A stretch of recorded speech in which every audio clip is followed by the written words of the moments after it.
قال إنه يرفض الاستحمام. ممثل مغربي يثير الجدل بين نشطاء مواقع التواصل الاجتماعي. السلام عليكم ورحمة الله، مرحبا بكم.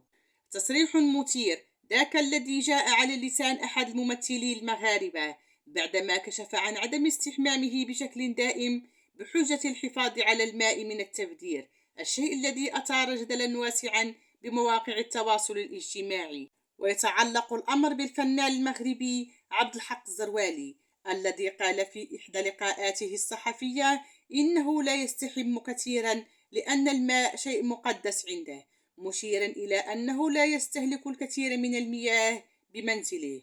وأوضح الزروالي أنه حتى في الفنادق الفخمة لا أنام على السرير أو أستعمل مختلف المناديل والفوط التي يتم وضعها رهن إشارة الزبائن، وهو ما يثير دهشة العاملات بالفندق اللائي يجعلهن يتساءلن حول تصرفه وعدم لمسه لما يوجد في الغرفة.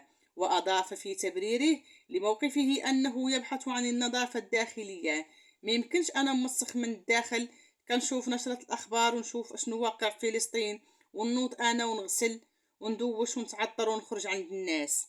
وفي تفاعلهم مع تصريحات الممثل المغربي عبر النشطاء على استغرابهم مما جاء على لسان الزروالي، خاصة وأن النظافة الشخصية تعتبر من الضروريات وأنها من أسباب صحة الجسم. واعتبر النشطاء أن الأمر يتعلق بكون الممثل المذكور يحب الأوساخ ولا علاقة له لتصريحاته بترشيد استهلاك المياه، ذلك أن الجميع يحسنون تدبير الماء وفي نفس الوقت يحافظون على نظافة أبدانهم ومظهرهم. شكرا على اهتمامكم، لا تنسوا وضع لايك للفيديو والاشتراك في القناة مع تفعيل الجرس ليصلكم دائما الجديد.